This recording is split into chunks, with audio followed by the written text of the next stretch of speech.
Hup. Take it easy.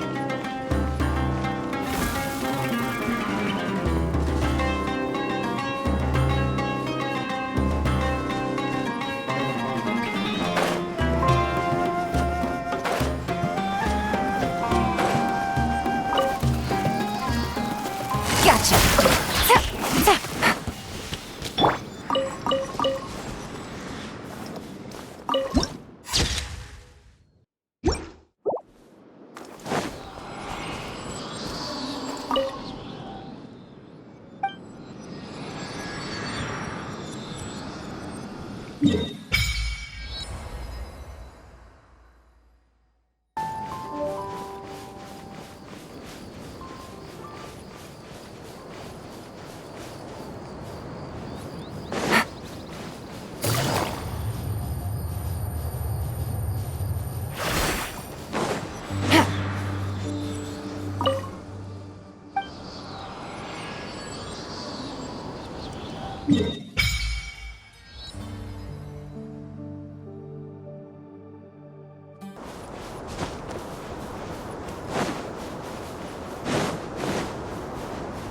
Take it easy.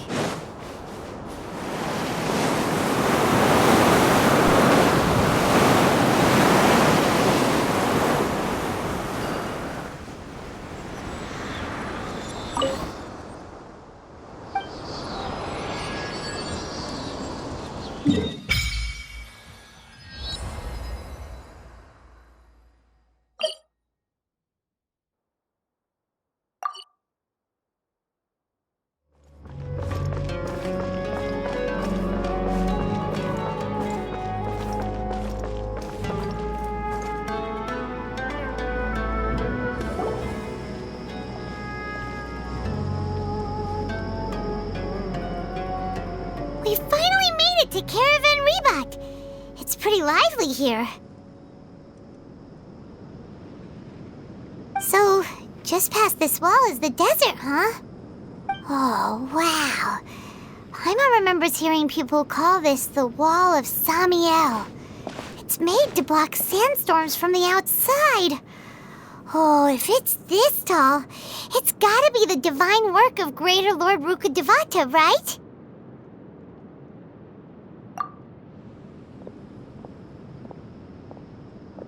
Enough gawking. Come on, follow me. Huh? Over here.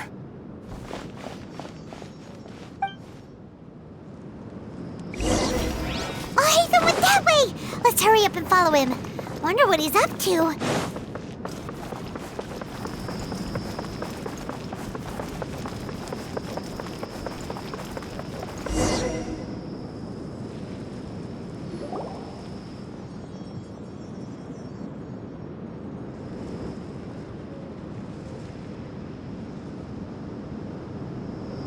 What the? Where did she go?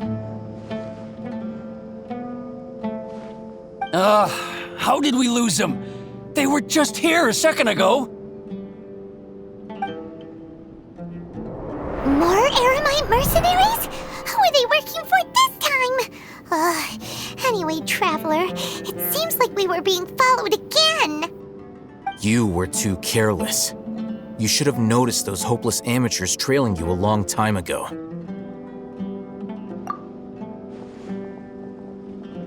There's no need to thank me. I've never cared to keep track of personal favors. All I did was correct a mistake I happened to come across. It's a habit I developed at the academia. You really gave Paimon a scare, Alhaitham. We never thought we'd run into you here. Last time we met at Port Ormos, didn't you say you were going back to the academia? Wait, don't tell Paimon that you're here to take us back on their orders. Oh, so you've already landed yourselves on the academia's hit list. I can't say that I didn't expect it. However, had I wished to turn you over to the academia, don't you think you'd already be the Eremite's honored guests by now? Oh, right. You do have a point. I have no interest in running errands for that project. As a scholar, I've always belonged to the camp that promotes researcher autonomy. And these days, you're more fascinating than anything the sages can offer. Not quite. To tell you the truth, I'm still investigating the Divine Knowledge Capsule. Unfortunately, I've run into some difficulties. Everyone says the capsule originated in the desert and was eventually moved to Port Ormos. If I am to get to the bottom of this, I must understand how the capsule first came to be. Which brings me back to you and why you're so interesting. The leader of Ain al-Ahmar used the Divine Knowledge Capsule right in front of you, and upon seeing him, your expression became perplexed, and you were lost in thought for quite some time. To have that kind of reaction, I think you must have realized something. Are you interested at all in sharing what you've been hiding from me?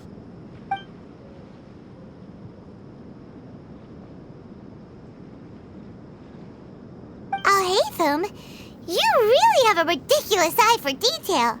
What kind of person even notices and remembers stuff like that? So that's your answer. Well, I do work for the academia after all.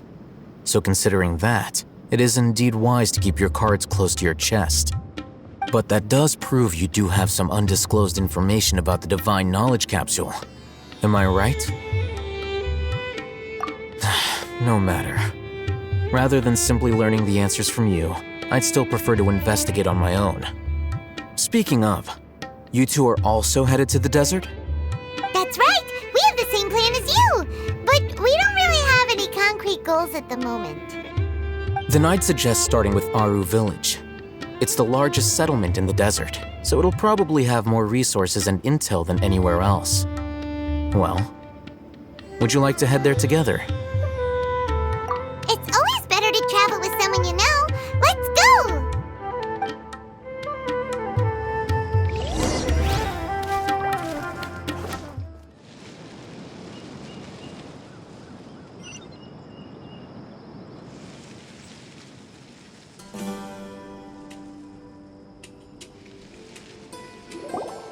Before us lies Aru Village, the safe haven of the desert folk.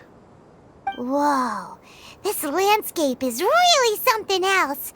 What a cool place! Let's go check it out!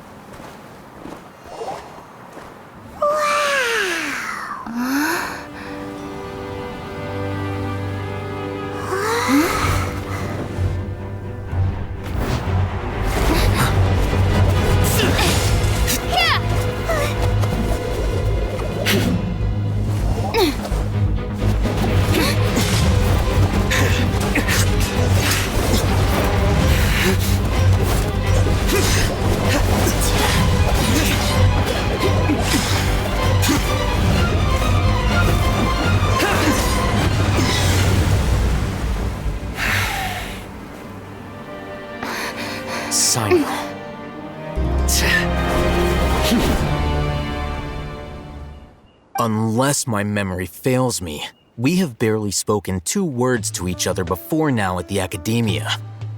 Would you care to enlighten me as to when and how I invited the General Mahamatra's wrath? Alhaitham, do not think you can escape my judgment just because you managed to escape my attack. Judgment? So that's how you'd characterize your actions here, is it? Or would elimination perhaps be a more accurate description? Had I used my full strength, not even this traveler would have been able to stop me. Though styled like an assassination, I sought only to ensure that my target would be unable to flee or resist. Standard practice for the Matra, as well you know. Seemed to me more like your own personal touch. Who is that, Alhaitham? Did you call him General Mahamatra? Yes. General Mahamatra Sino, head of all the Matra at the Academia. He's a formidable hunter, and the ultimate nightmare for any who have committed academic crimes. You seem to have placed a lot of trust in Al-Haytham, to the point of blocking an attack for him. If I were you, I'd never choose to side with him. I wouldn't believe a single word that comes out of his mouth. I have been pursuing this scribe for a long time. I urge you, stand back and do not seek to defend him any longer. Otherwise, there will be consequences. Has Al-Haytham done something wrong? Paimon doesn't think he's as bad as you've made him out to be. I won't waste my breath explaining things. Al-Haytham, I saw it during our fight. Take it out. The divine knowledge capsule you're hiding on your person. Unless you want me to retrieve it for myself. Very perceptive of you. Nothing escapes a Matra's senses. Wait, the divine knowledge capsule? Didn't it fall into the Matra's hands in Port Ormos? No wonder you speak with such confidence, Sino. But I must admit, I'm very curious. What does this capsule mean to you? And why, as General Mahamatra of the Academia, are you all alone in the desert? As far as I'm aware, the other Matra have been speculating about your disappearance. Have you been given a mission that's, let's say, morally dubious? If I was the real target of your mission, what was stopping you from simply using your authority and resources to judge me within the walls of the Academia?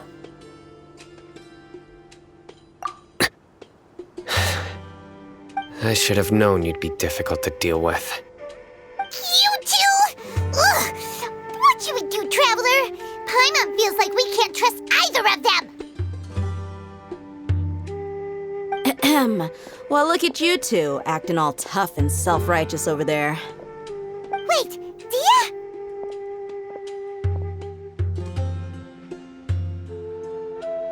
Great! Finally, someone that we can trust! You gotta help us out here. Otherwise, these two are gonna start fighting again! Yeah, sure looks that way. Two giants from the Academia duking it out once and for all. Not something you get to see every day, that's for sure. Listen, I know you academic types love to fill up your big brains with self-righteous morality and lord your empty rules and virtues over each other. But how dare you bring your petty disputes into the safe haven of Aru Village? It seems like someone's gonna have to beat some sense into your thick skulls until you finally learn to respect these grounds.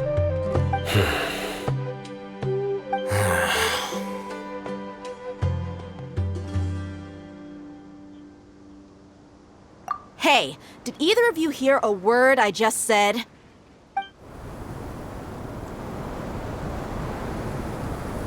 Whoa, what's going on? The wind's so strong! Is this a sandstorm? Paimon's gonna get blown away!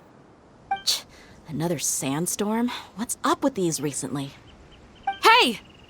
All of you, over here, quickly! We have to take cover! Someone's calling for us! Oh, this wind is too strong! Let's get over there! That sounded like Candace. Come on, you two. Jeez, are all of you Academia folks such hard work? Move it! All right, stop yelling.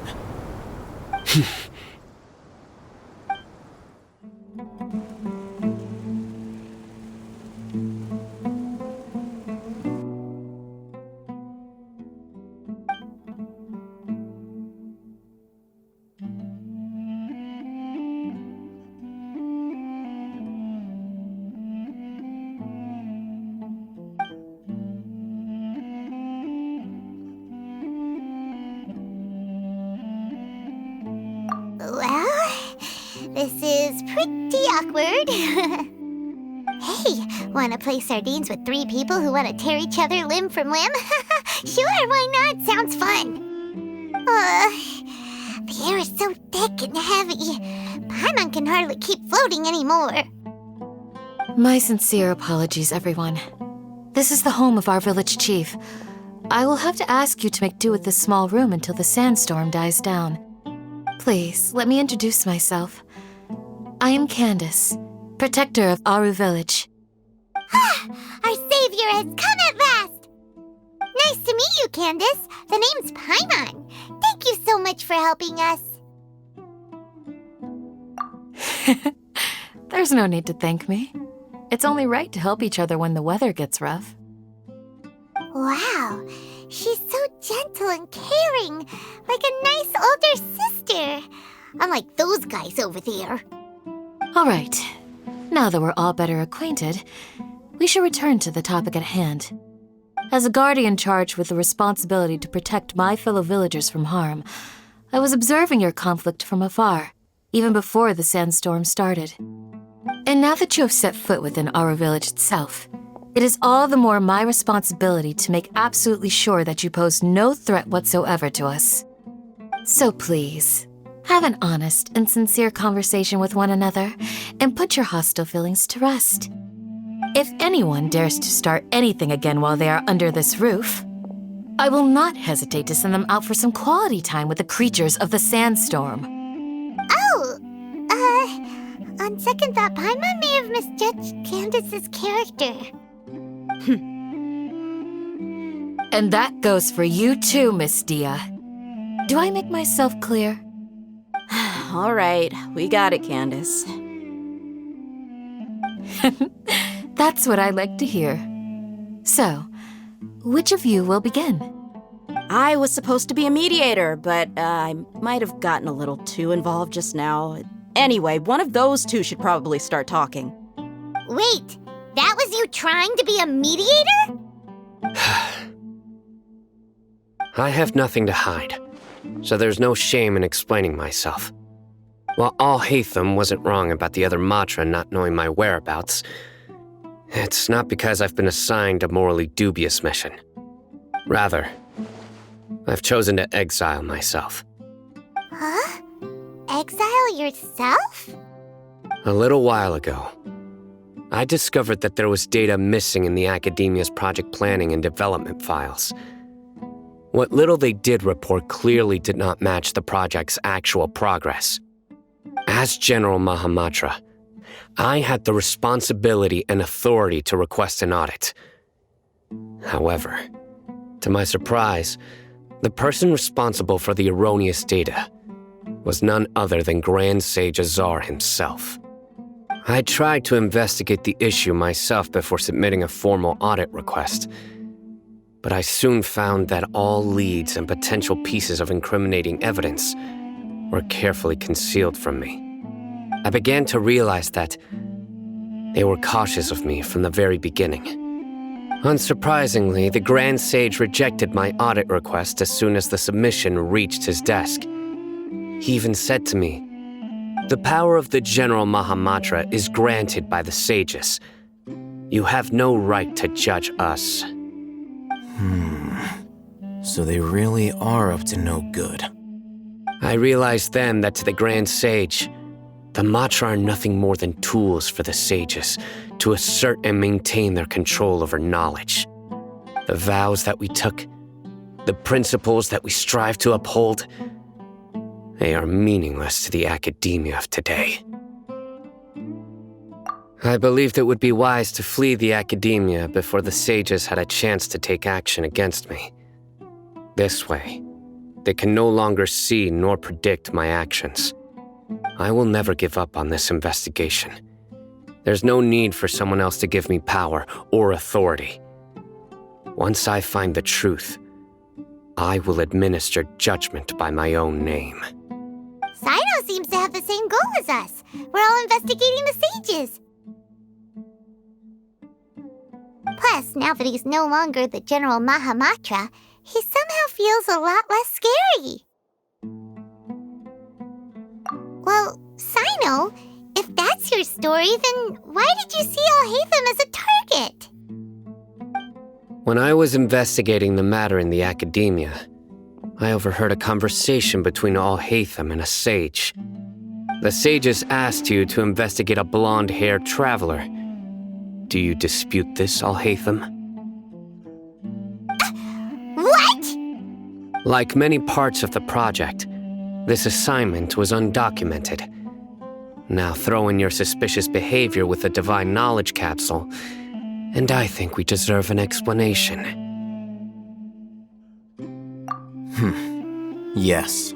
I was indeed tasked with investigating the Traveler. I'll hate them! After all, the promised reward was so great that hardly any scholar could have refused. The sage told me, once you've completed this assignment, I can give you a glimpse of divine knowledge. A most enticing offer. Unfortunately, those academics don't know me at all. Their words contained one key piece of information, namely that divine knowledge indeed exists. That gave me all I needed to know. From my perspective, the sages are far from trustworthy. Think about it. Isn't it a little strange they're so willing to share divine knowledge with anyone, even as a reward? So, I began my own investigation following the lead of the divine knowledge capsule. In the end, I realized my wisdom in committing to this rather than collaborating with the sages. Had I been less guarded, I probably would have ended up like that Ain al-Ahmar mercenary, incapable of remaining sane for long enough to hold a conversation. You mean that the sages originally planned to dispose of you, using one of those capsules that drive people insane? I'd already given up on the assignment by then. I only told the Academia I was waiting in Port Ormos for you to appear so they wouldn't suspect anything. So it came as quite a surprise when I encountered my erstwhile target while investigating the divine knowledge capsule. Criminals do love to talk about coincidences. Even though I ran into the Traveler by chance, I had no intention of providing assistance to the Academia. Also, you should remember, you were the ones who decided to follow me and strike up a conversation after I left that tavern. That's true. Al-Haytham helped us out at Caravan Rebat as well. Maybe he's telling the truth. I'm willing to apologize if that's worth anything to you. I took the divine knowledge capsule behind your back because I judged its existence to be a significant risk. I felt that it would be best for no one to interact with it before it had been properly studied. After all, curiosity often proves to be the most dangerous thing in this land. You should be well aware, Scribe Al-Haytham, that curiosity can also lead you to danger and suspicion. Answer me this. Did the sages share any information about their project with you? Have I not made myself clear? You and I are both distrusted by the Academia. Do you really think they would tell me anything? Fine. Although you haven't completely proven your innocence, I won't regard you as an enemy, for now. As you wish. Good. I'm glad to see you two clearing up your misunderstandings. And now you, Dia. I believe it's your turn. Oh, sorry. Whatever the boys were talking about must have been so boring that I spaced out. My situation is pretty straightforward. My employer, Dunyarzad of the Homayani family, is friends with the Traveler and is currently recovering from her illness at home. I had nothing going on, so I decided to return to Aru village for a visit. I was actually looking forward to a pretty exciting time getting back together with everyone here. But then I saw these two random guys in the middle of a pointless argument. It ticked me off, and things went downhill from there. Is that all? Well, I will admit that definitely sounds like your style. In that case, welcome back, Dia. That's more like it. I missed you all so much, Candace.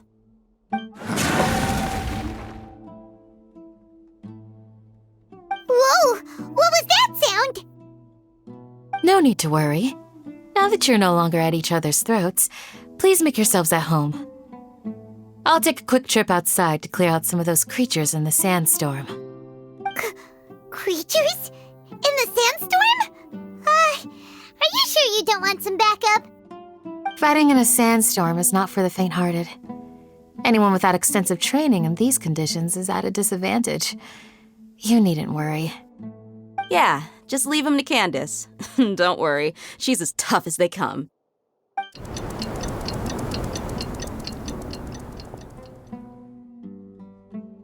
winds died down. That means the sandstorm's over, right? Candace still isn't back yet, though. Is she alright? Maybe we should go out and check on her. When you put it that way, even I'm starting to feel a little worried. All right, let's go. We've been here long enough, and the boys are as chatty as the floor.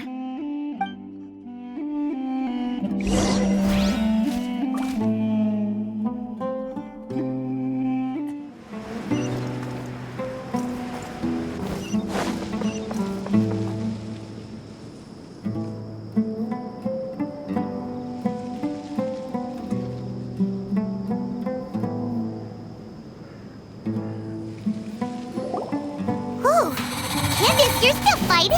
You've been out here dealing with these creatures the entire time? Yes. They just keep coming in waves. I've lost count of how many I've defeated. Before I realized it, even the sandstorm had stopped. Ah! Here comes another wave! Leave this round to us. I got interrupted earlier, but now I have something to take my anger out on. It's been quite a while since I've seen the Flame Mane in action. I'll leave these to you then. I'll be sure to put on a good show. Let's go!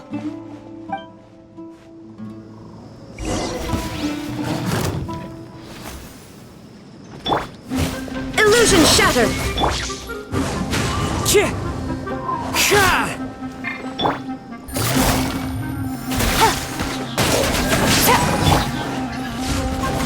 Torn to oblivion!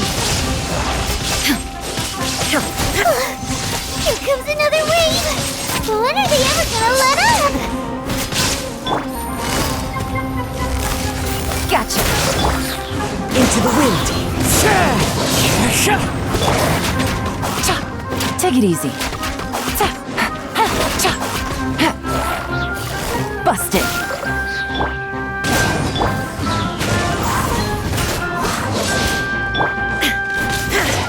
Shine down!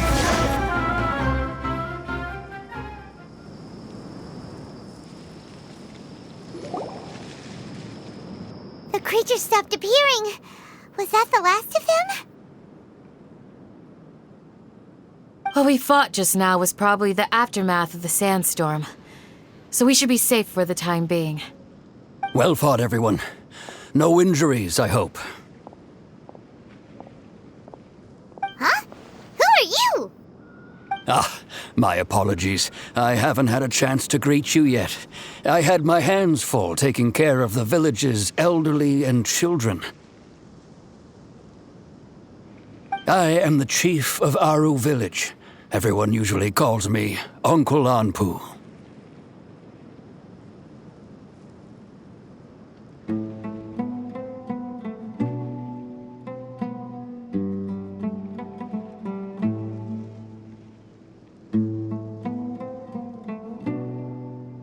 Sir, I am also originally from the desert, but I have not been back for some time now. May I ask if such sandstorms are common? I can't say they've always been common, but recently the storms have become increasingly severe and frequent. Besides sandstorms, we also occasionally get earthquakes. According to an investigator who stayed in the village a while ago, these unusual natural phenomena are related to the withering of Irminsul. Another effect of Irminsul's withering.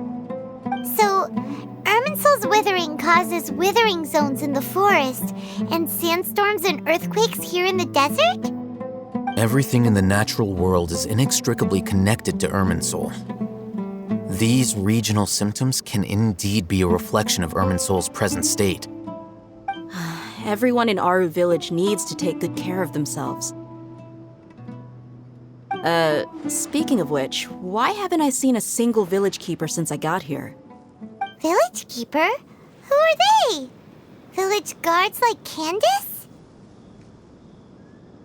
Does your curiosity know no bounds? Village Keeper is how Aru village refers to mad scholars exiled here by the academia. Most of them are scholars who lost their sanity after a period of training in the Avidia forest. The Academia believes that their crazed mutterings may have a negative effect on the psyches of other scholars. So, they're forcibly exiled to the desert. Though if you ask me, it's all a boatload of nonsense. Alas, that's exactly what we've been trying to investigate. One by one, the village keepers have been mysteriously disappearing without a trace. But no one in the village has ever seen them leave. If you're planning to stay around the village for the next few days, I'd appreciate it if you could keep an eye out for them. I've had encounters with those people in the past. I'll see what I can do to help. The Matra are the ones responsible for their exile. Now that you're no longer with them, are you trying to alleviate your guilt and atone for your past sins? I'm fascinated by how you think. Mock me if you will, but if you are guilty, I will eliminate you, regardless of my position or identity. Oh, you're the former General Mahamatra. You must be an expert in these kinds of investigations. Thank you for your help. Is it because you're reminded of Hypatia? Oh, these poor scholars. First they lose their sanity, now this! We need to help get them back home, safe and sound. But, is it really a good idea to tag along with Sino? You seem like you really don't trust him.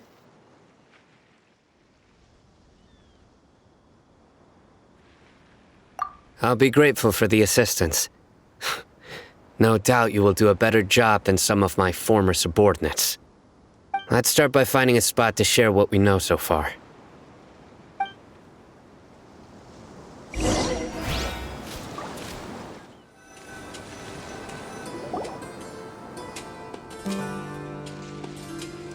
Although I've sent myself into exile, I'm still doing essentially the same things as before. Do you still have any questions for me before we start our investigation? One of my former subordinates told me that this title has its origins in a strange incident.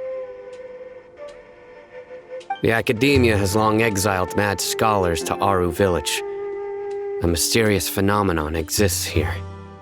When mad scholars first arrive, they are as incoherent and deranged as before. But after spending some time here, they invariably begin to calm down. Initially, the people of Aru village greatly resented having to take in the mad scholars. But a strange incident one night changed that. Aru village was struck by the strongest earthquake in living memory. Seeing buildings on the verge of collapse all around him, the then chief of the village was preparing to take everyone to safety. Suddenly, he noticed a mad scholar crouching in a corner, caressing the ground with his hands. A soft, green light radiated from him, like a divine glow against the backdrop of night. Despite the powerful tremors that ripped through the ground that night, all the houses remained upright, almost as if they had grown roots reaching deep into the ground. In the end, not a single building collapsed, and no one was hurt. After that, the people of Aru village treated the mad scholars with greater kindness, and began to refer to them as the village keepers. The soft green light? A mad scholar protecting Aru village? What do you make of it, traveler? Paimon thinks so too. Actually, Sino, do you know if any of the mad scholars continued to wear their Akasha terminals at Aru village? In theory, they would continue wearing them so the Academia could still monitor their activities. With that said, the main Akasha system would no longer have any interaction with them. Oh, no wonder! Everything makes sense then! Add in the fact that they calmed down, it was probably Nahida who calmed them. If you are able to draw a conclusion from this one story alone, then it appears you possess much more information than I do. So, what do you make of the story?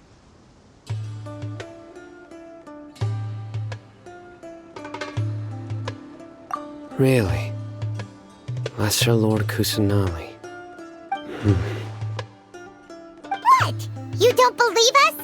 Lesser Lord Kusanali was definitely using the Akasha to give her power to the Mad Scholars! No, it's not so much that I don't believe you.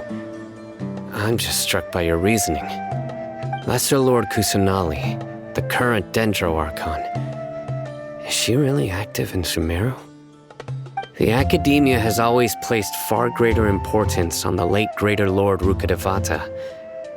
They've more or less ignored Lesser Lord Kusanali, and I've never had any reason to doubt their views. In addition, I've never heard any stories about Lesser Lord Kusanali and her deeds. To me, she might as well have been a god that never existed. No way! Nahida definitely exists! She's a... How should Paimon put it? She's a good Archon who's kind and wise, even if she says weird stuff sometimes. I've spent many years interrogating criminals, so I can easily tell when someone is lying. Good! Then you should know that we're telling the truth! That look in your eyes. I've never seen that from a liar. You two really must have met Lesser Lord Kusanali. How can this be? To think, our Archon has been amongst us this entire time. Alright, now it's our turn to put our skills to good use for this investigation. But easier said than done, especially since we don't have any leads. Maybe we can start by knocking on some doors. Excuse me, are you here to help me find my grandpa? Huh? Who are you? By the sounds of it, a resident of this village. My name is Isak. You'll help me find my grandpa, right? Is your grandpa a mad scholar? Hey, don't say that. Grandpa is just Grandpa. Why do you have to call him that? It's not like he's a bad person or anything. The person you're referring to is not a local, yet you are. Why do you call him Grandpa? Grandpa is just Grandpa. He's my family. I heard everything you said to the village chief. Please, you gotta take me with you. I want to find my grandpa. I swear I'll help. I won't be a nuisance. Ah, so you're the one who was eavesdropping on us around the village chief's house. I was planning to go out and take care of whoever it was, but I had a vague feeling that they didn't harbor any ill intent. Whoa. Hatham wasn't kidding about Matra having sharp senses. Sino, he's just a kid. All he wants is to find his grandpa. Let's find a way to help him. Sorry, I was only listening in because I wanted to know where Grandpa went. Honest. If you don't believe me, you can ask Miss Candace. All right. But first, let's confirm the facts with Candace.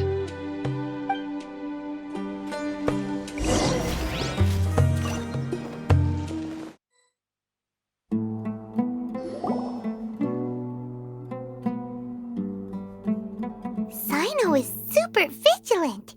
Is this what all the Matra are like?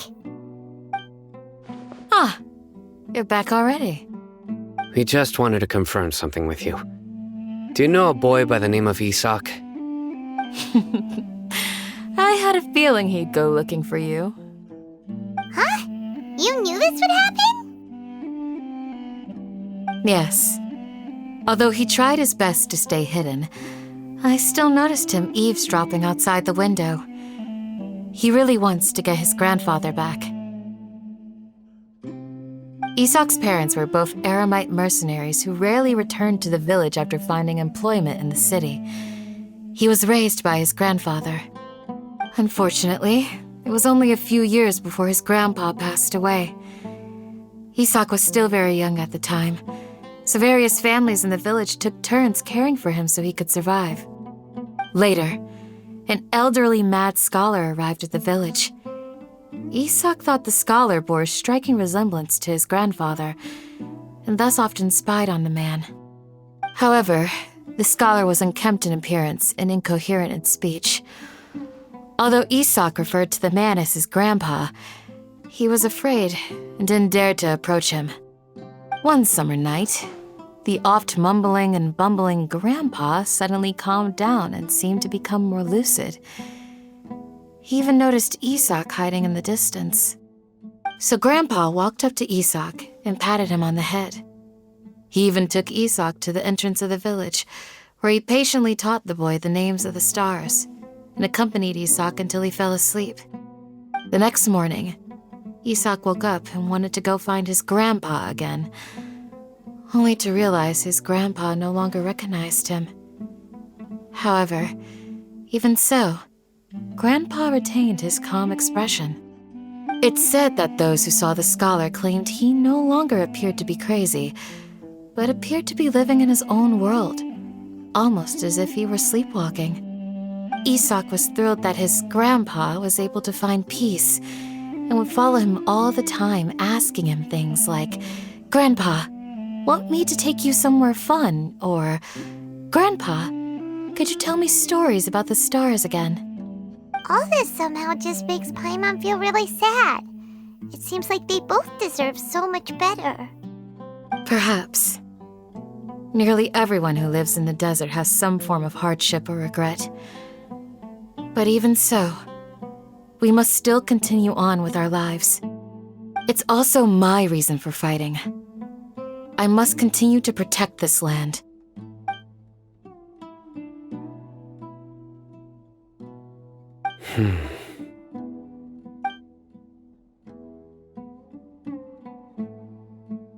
Maybe the people have always had a considerate God watching over them. Huh? What did you say, Sino? No, nothing. As long as Isak keeps his word and doesn't get in our way, we can take him along. Perhaps you are more compassionate than I gave you credit for. Please accept my thanks on Isak's behalf, Sino. Hey, Isak! Oh, it's you guys! We've cleared everything up. Let's go find your grandpa. Really? Wow! Thank you so much! Yeah! All right. Let's ask the local residents some questions first.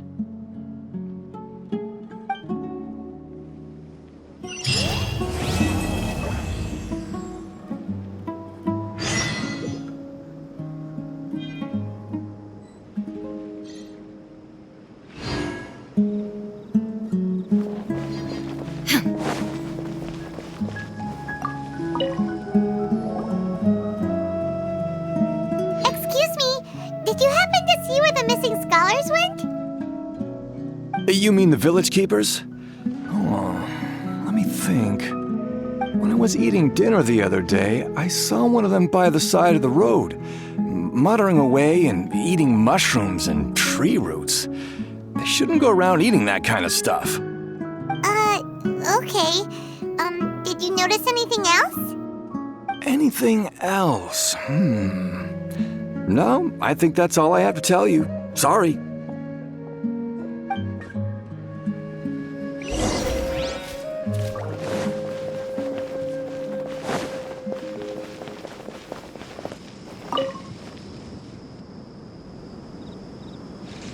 The scholars that have gone missing. Have you seen them? Those eyes. Those fierce eyes. You look like a real fighter. Don't change the subject. Right. You were asking about the mad scholars. I think it's been a few days since I last saw them.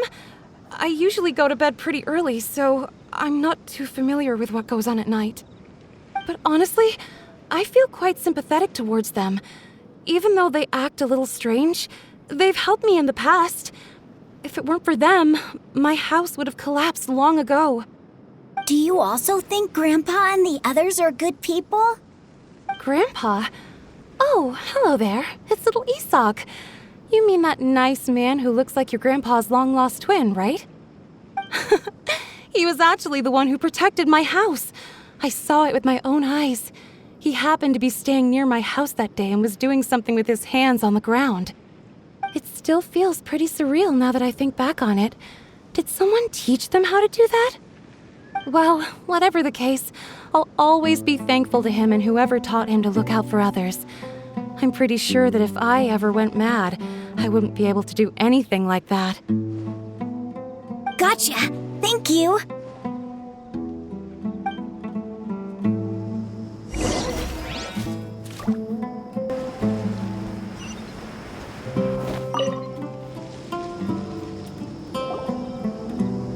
Sir, have you seen my grandpa recently? You know, the one who likes to sit and space out near the village entrance. Oh, well, if it isn't Isak. Oh, your grandpa, huh? It's been a while. The last time I saw him, he was spacing out by the road as usual. I went and asked him if he'd like any of the food I had prepared, despite my wife's protests. Like many people, she's really quite terrified of them. And speaking of my wife, she's still always complaining about how I don't make enough mora. It might explain why she's always mad at me. Oh, thank you. Thank you for taking care of him. It was nothing. You're looking for him, right? Did he go for a walk and get lost? Yeah. That's no good. Well, once you found him, come by my place again and I'll cook a little something for the both of you. I've known you since you were very young, so as far as I'm concerned, you're family. Please feel free to come by anytime. Wow, what a nice guy! Okay. Thank you, sir. Huh? Don't say anything for now. Isak, stay here. Let's head over there. Stay quiet as you move.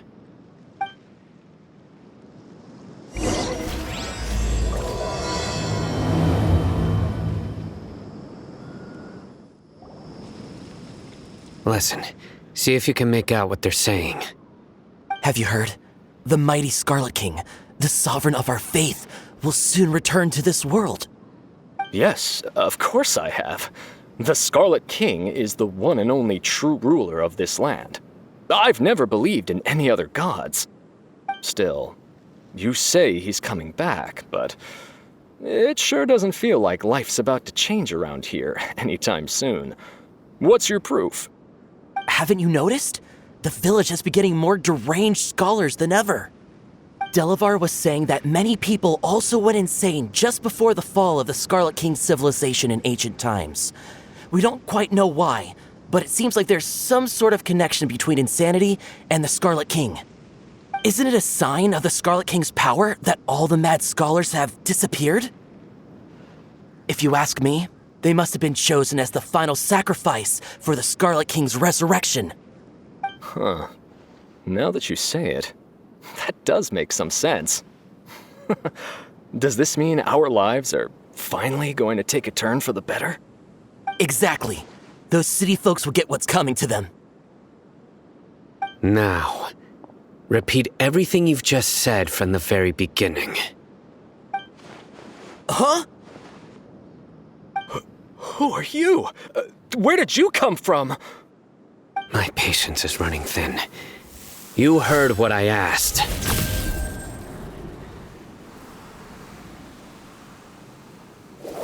Yeah! Bro, this guy's something else. Just look at his eyes. One wrong move, and he's gonna flay us alive. Let's not get on his bad side, okay? I am no match for this guy. Oh, okay, good sir. What is it you would like to know?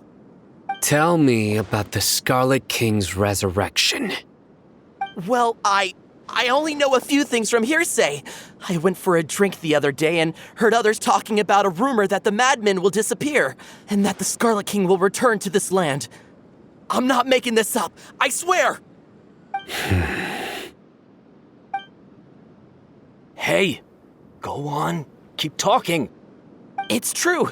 It's all true, sir. We desert folk have had more than enough of those people at the academia. They keep sending us all their mad scholars and won't let us have a good life. Would you want to live like this if you were in our place? The radicals were even more thrilled than me when they heard the news. We're all praying for the Scarlet King's speedy return. Delavar also said that once the Scarlet King returns to our side, it's only a matter of time before we conquer the land on the other side of the wall. They're all willing to serve under the Scarlet King and fight for a share of the glory. Is that so? Seems like he still wants to know more. Keep talking. Got it. At first, I told myself it was just the drink talking, but then all the mad scholars vanished without a trace, just as the rumors said. Please don't beat me up just for mentioning these rumors. If I'm guilty, then everyone else around here is also guilty. I'm just saying what the others said. The people here really like the Scarlet King, but dislike the Dendro Archon. Where is this radical person you talked about? I haven't run into him over the past few days, so he probably hasn't been around the village. What about you, man? Have you seen him at all? No, not at all. We wouldn't dare lie to you. He's really not here right now. Sounds like you're not too close with the radicals. No, of course not. All we know are their names. I have many ways to stop you from talking, and many others to stop you from sending warning messages. So you'd best just stay home and hope I don't hear of you trying to contact anybody. Don't do anything until I've gotten to the bottom of this. Try something foolish, and even Candace won't be able to protect you. Yes, got it. We'll do just as you say. That scared Paimon half to death. Sino is pretty terrifying. He didn't try to reassure us at all. It's like he's used to hearing that. Oh, Paimon bets lots of people have told him that before. I heard that. Sorry. It's part of being a Matra. The rumor we heard just now seems like a strong lead, but we need to check a few more places. Very well. Isak! I'm here. Where's your grandpa's house? Well, I can take you there. Just follow me. Join the Aramites and embrace a wonderful new life.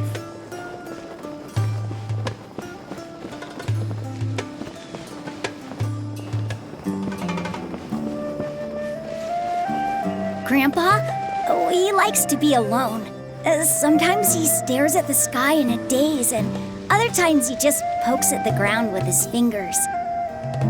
Every now and then, he yells out at the top of his lungs, so a lot of people are really scared of him. But he's a good person, really. I know he is. I swear, he's just like my real grandpa.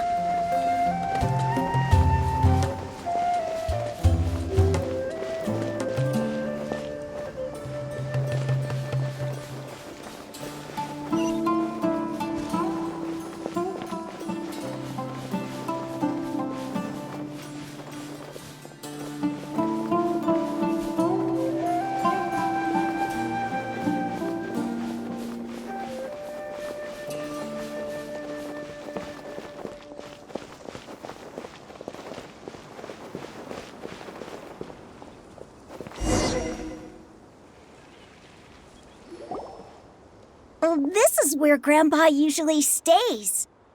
There sure isn't much here.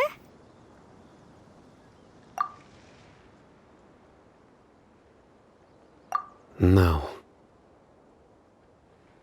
Incense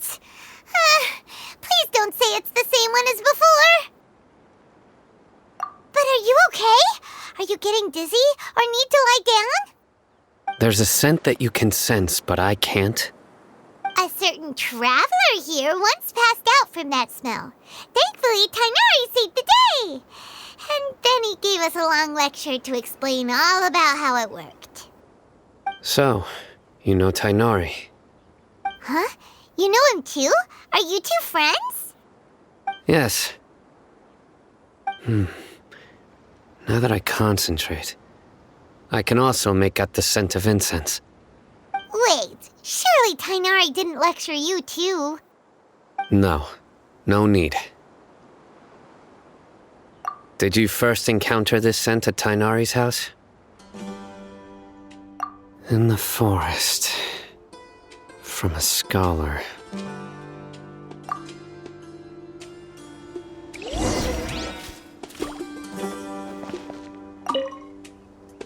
Oh, where did Grandpa go? Please come home, Grandpa.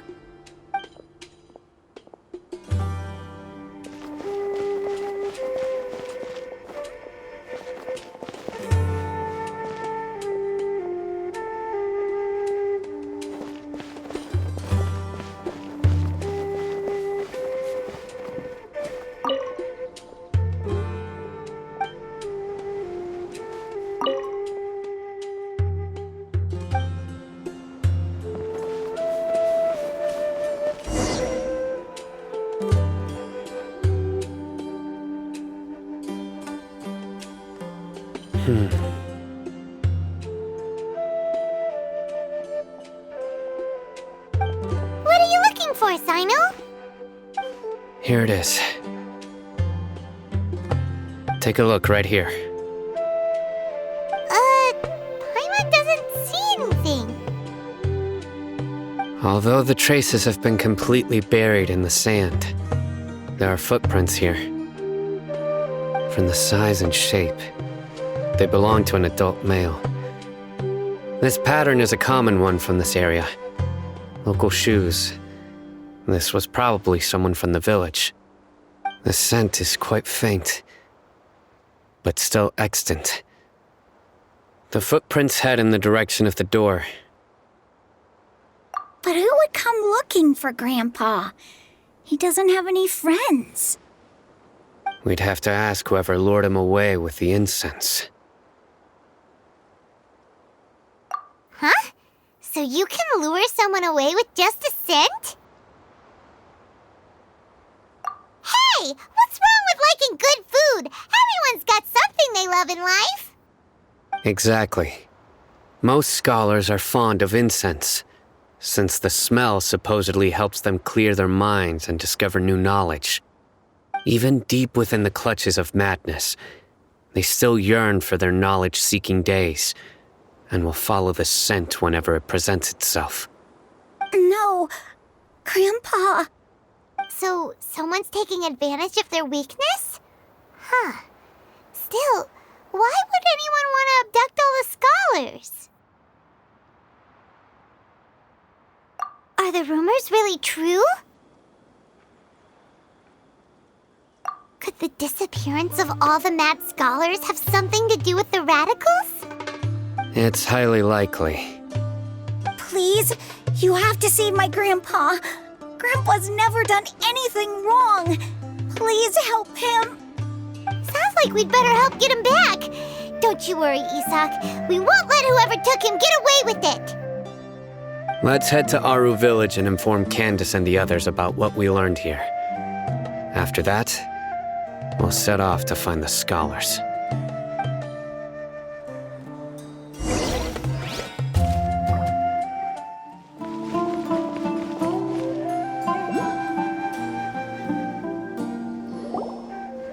Right. The darker fabric definitely looks a lot better. That'd be my choice, too. We're back, Candace! We've got a lot to tell you. Ah, welcome back. Sounds like everyone's friends already. Oh, Dia's here too! You bet. So, everything goes smoothly? Reasonably. Alhaitham didn't go with you? We haven't seen him at all. Huh. I saw him around the village entrance earlier and figured he was investigating with you. I guess he must have gone off on his own. Did you find out anything useful?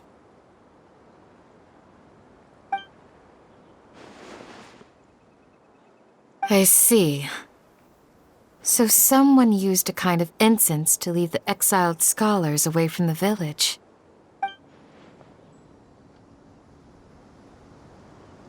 The resurrection of the Scarlet King? First I've heard of it.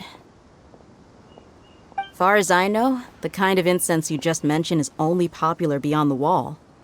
Scholars are fond of it, but as you can see, there aren't many scholars still studying around these parts. No seller would be able to make a profit here. Not to mention, making incense is a labor-intensive process. You won't see anybody in the desert with the patience to make or sell something that requires that kind of effort. It seems someone from beyond the wall must have been supporting this. Makes sense. So what should we do then? Do we go back to the academia and search for leads there? If it was any other day, that would be your next logical step. But today, you've got me on your team, so you get an extra tip.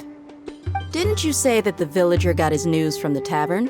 Well, I also like to drink at the tavern, so I know a thing or two about these radicals he mentioned.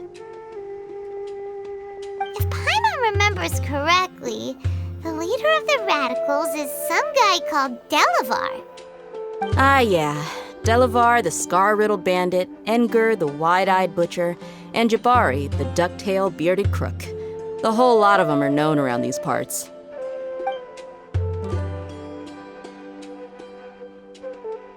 These guys have one thing in common, and that's being broke. The rougher life gets, the more they want to believe in the Scarlet King. Way they see it, the Scarlet King's resurrection is their only chance at overthrowing the academia. Throwing all of Sumeru into chaos is the only way to change the way of life here in the desert. Anyway, that's my guess why they've chosen to become radicals. Tia! You're amazing! You really know this place inside and out!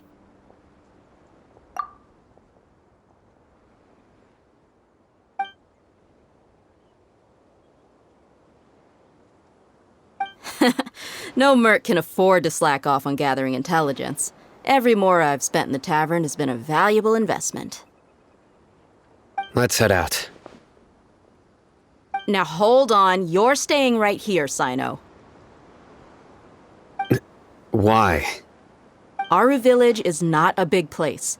Outsiders stand out here like a sore thumb. I'd bet word about you has already gotten out. The desert is unforgiving, so the way of life here is also a lot tougher than on the outside of the wall. You survive on making connections out here. Compared to you, mercs like me are just third-rate amateurs. I've got no actual fighting skills to speak of. But that also makes it a whole lot easier for me to gain the locals' trust.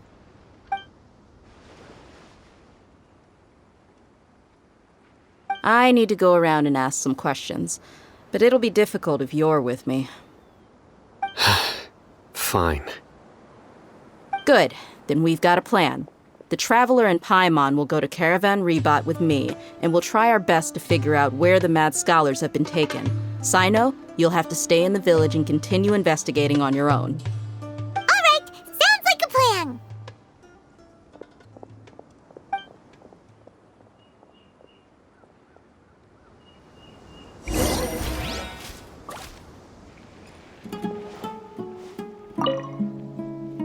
Sino, please don't take offense.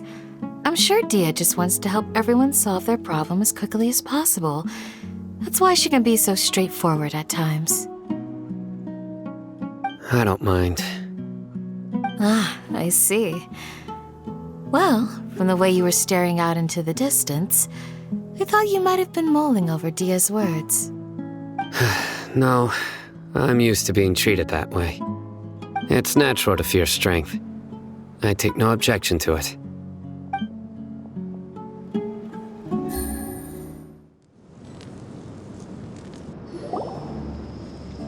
Well, here we are again! Sounds like you're starting to get familiar with the area.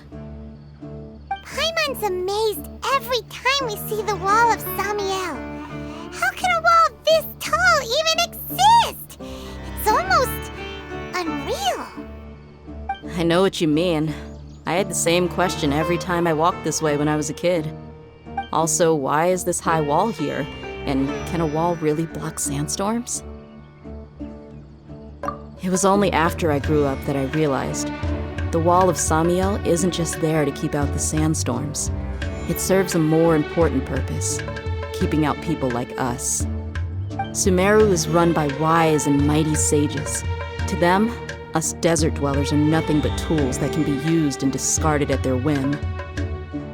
We're cheap labor, like livestock, but easier to control. Nothing more.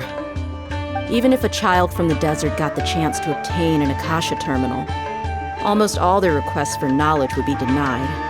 The academia believes we're underserving. Geniuses like Sataria are 1 in a million. The other children never get a single chance to try and rewrite their fate, even though the academia knows very well that we're humans, just as they are. That's terrible. I would tear down this wall with my own hands if I could. Hey, Dia. You're not thinking about doing anything scary, are you? No, not at all. This place just gets me thinking, that's all. Besides, we're here to procure information, aren't we? Yep, we gotta catch those. Shh. Caravan Rebot is crawling with people, so be careful what you say. We don't want anyone to find out what we're here for. Our mission started the moment we arrived here. Let's go check out the tavern. Maybe we'll find someone I know.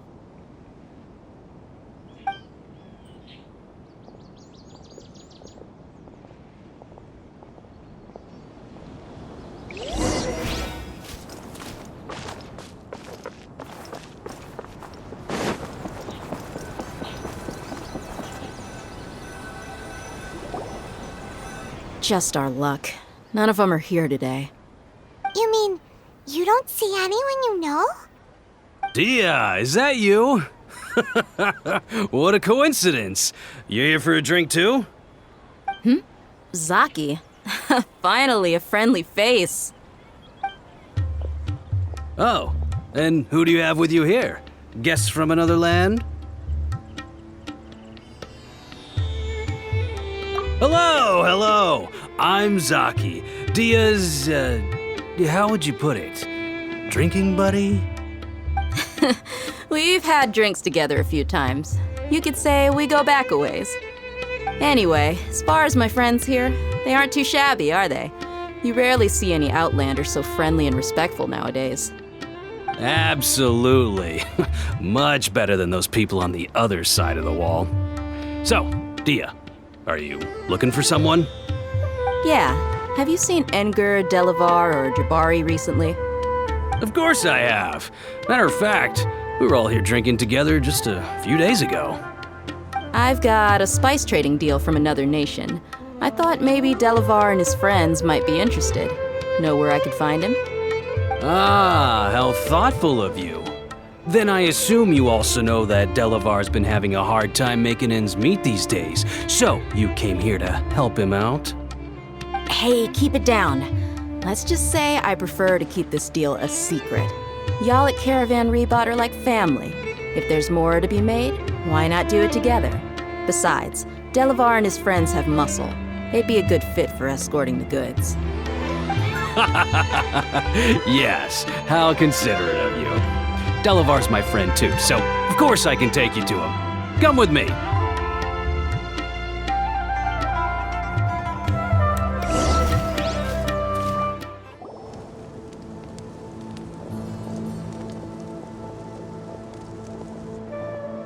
Are we there yet?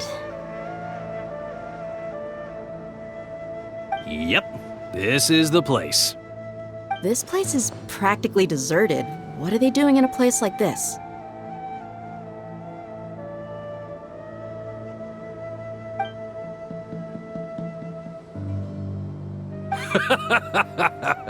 Why don't you take a guess? Go on, a wild stab in the dark. You're like lambs to the slaughter. Oh no! It's an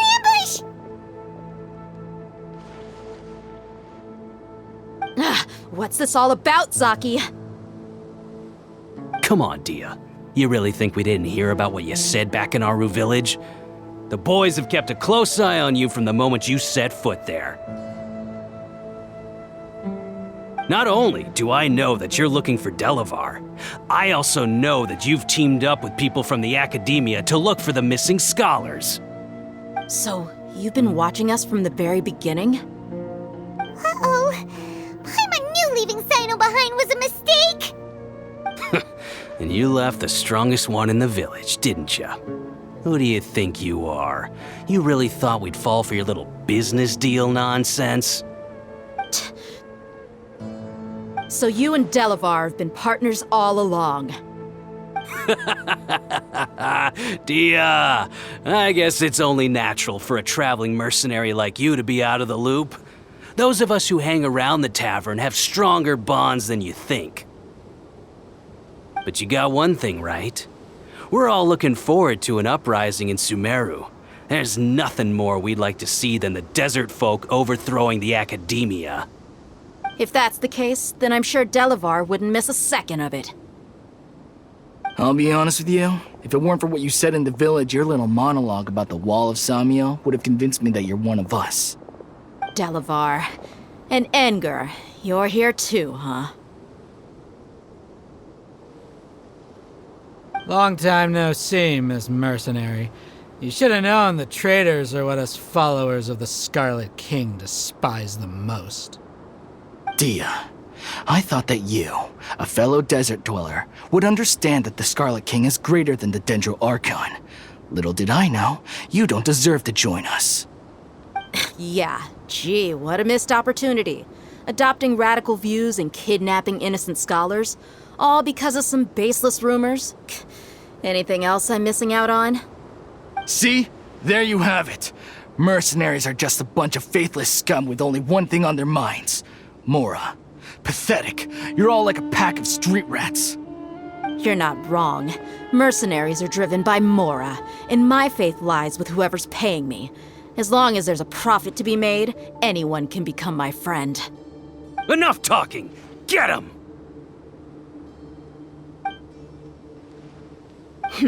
Just as I expected. Let's teach him a lesson, traveler.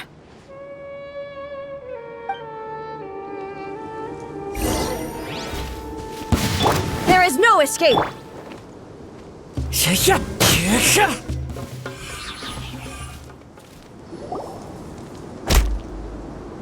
Impossible! How could you? So, what do you think about your meticulous network now, Zaki? How did you say it? It's only natural for a traveling mercenary like me to be out of the loop. I'm guessing your informant told you that I'm just an incompetent merc with no real fighting skills, correct? I mean, that is what I said after all. And of course you would believe everything he reported. The only thing you know about me is that I'm a mercenary, but you've never seen me in action. Even though you heard we went to handle monsters together, you believed that Candace was the only one doing all the real fighting. That so-called Flame Mane is just a fraud. She admitted it herself. She just uses her connections to gain the trust of others. That's what you thought, right? Ugh. You lied in the village because you figured that we'd have people watching you. And you were stupid enough to fall for it. I figured as much the first time we drank together. You all thought you were so smart. Pathetic. Okay, that should be all of them. Whoa! So you've been planning this since we were in Aru Village? No task can be done without preparation. I just happened to notice a couple suspicious-looking people while you were out investigating.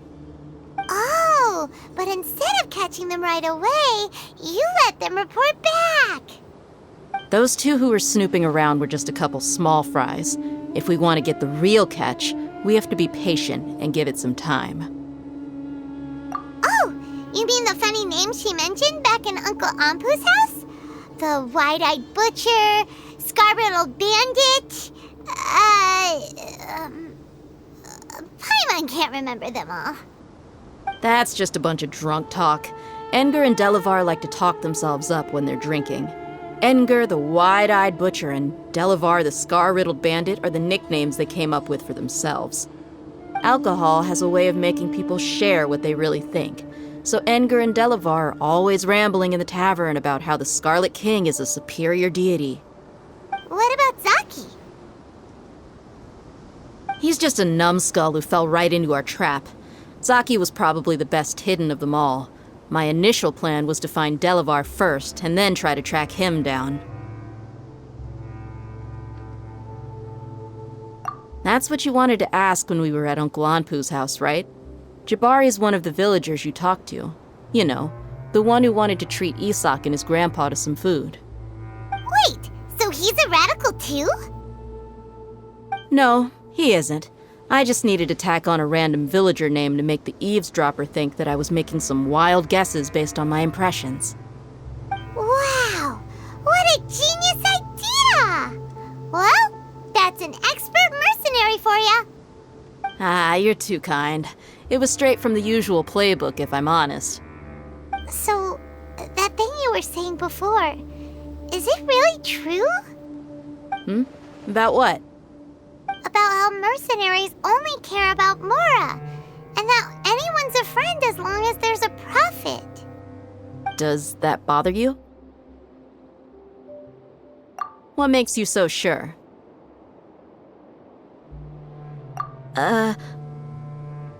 Dia, do you dislike the Dendro Archon like the other desert folk? You two are pretty sharp. No, I don't have anything against the Dendro Archon. I've heard a lot of nice things about the Lesser Lord from Dunyarzad. I can understand her devotion and gratitude. Dunyarzad's just an ordinary person. There's no way a god would be so involved in the lives of everyday people, unless they were truly compassionate. I've begun to realize that the sages are behind everything that's happened recently. The radicals' blind belief in the Scarlet King, making the Dendro Archon out to be an enemy. It's all the Academia's trickery. But I see through it all. And unlike them, I can never be hostile towards anyone who's never done anything wrong. Dia. Anyway, looks like we're done with business here. Traveler, lend me a hand. Let's tie him up and bring him to the village.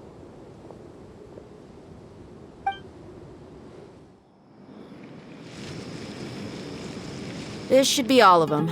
I'll let you take it from here. All right. I'll be in touch.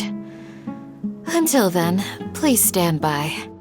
Candace, do you need any help? Candace will be okay on her own. I trust her, so you can too. She's been guarding Aru village for quite some time now. If anyone is qualified to question the offenders, it's her. While I'm questioning them, why don't you pass some time by exploring the area? I'll meet you back here tomorrow morning, Traveler. As for these idiots, let's just hope they live to see another day.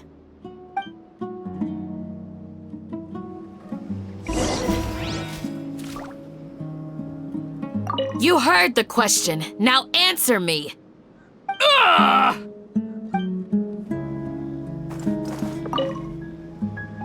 Candace is an expert at dealing with people like this. All we have to do is wait for her word.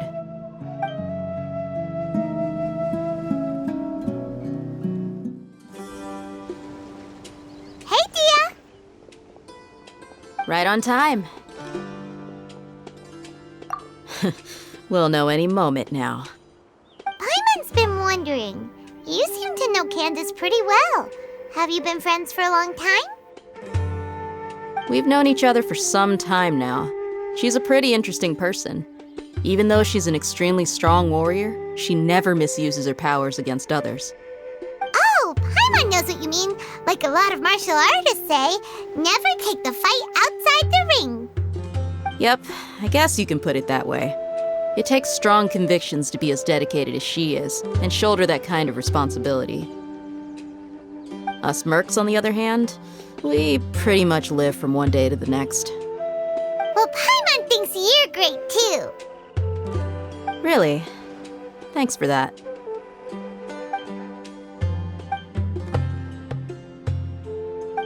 Oh, Sino's here, and he's pretty early too.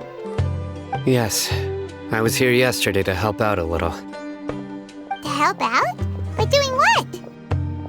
Sharing some interrogation techniques. Oh, you mean you taught Candace some more persuasive methods? Right.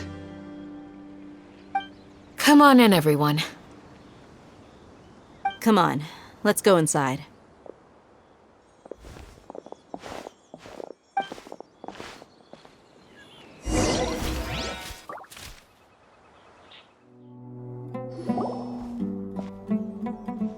Candace, where? Whoa, you look furious. Do I? Huh. What gave it away? Oh, there's no mask that can hide true bloodlust. Cover up your eyes, and it'll still show itself at the corners of your mouth. Perhaps I need to work on my composure. Still, it's perfectly understandable why I'm angry. I'm sure everyone present would agree.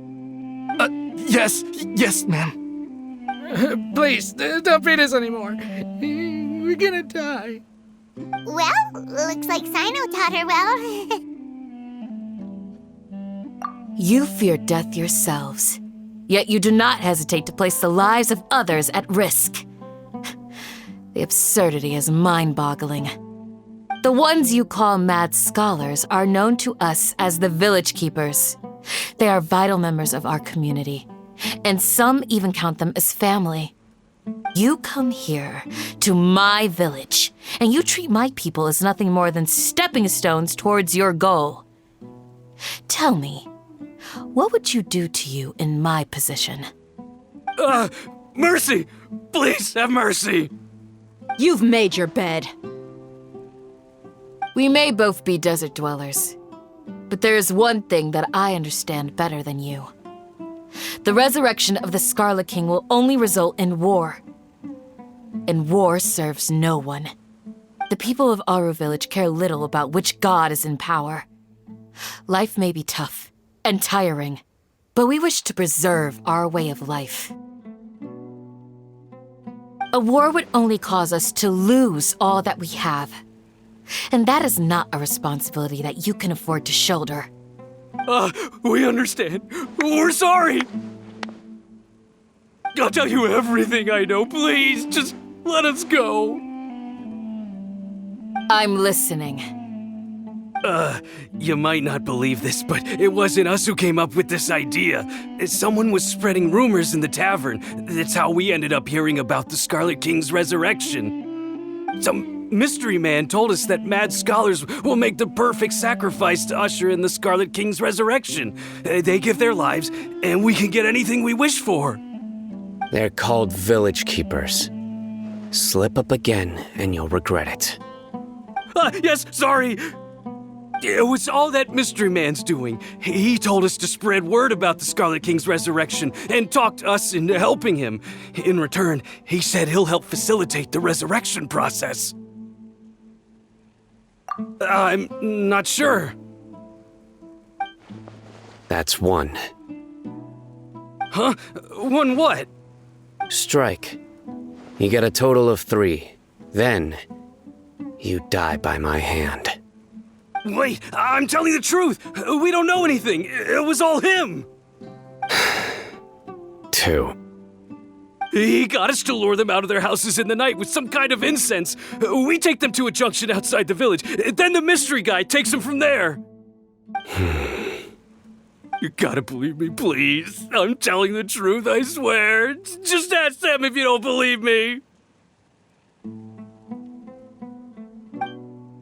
That was indeed the truth. Traveler, go on.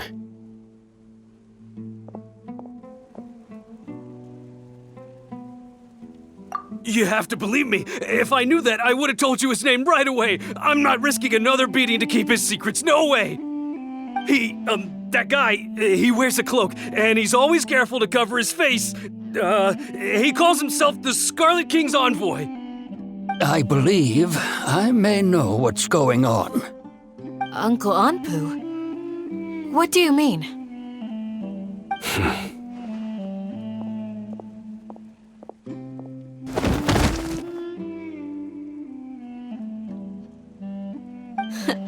Smooth.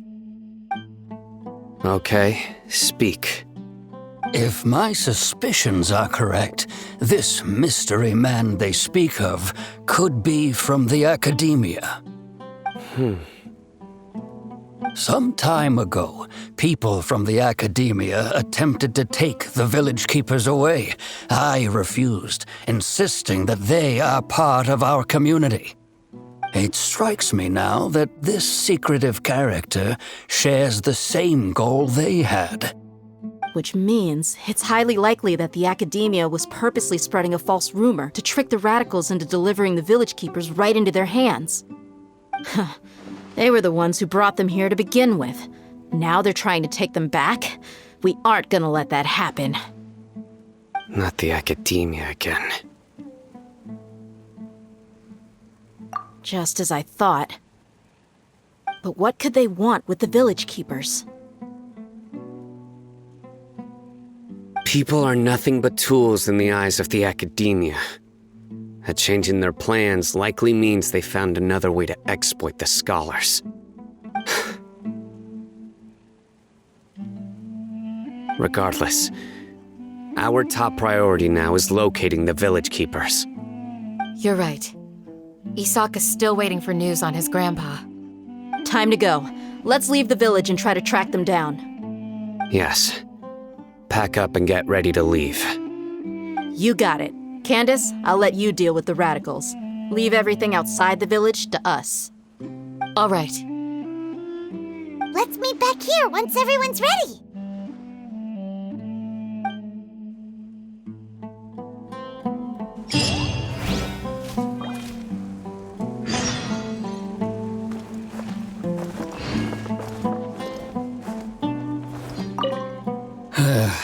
I just hope everyone's all right. You look worried. Thinking about the village keepers? Yes. I'd look for them myself if I could. As members of our village, each one of them is very important to me. You have a strong sense of belonging here. I guess I'm the opposite. Mercs are stray dogs, wherever they go. Dia, don't say that. You can be a part of this community too. Thanks. I'll let you know when I feel like joining.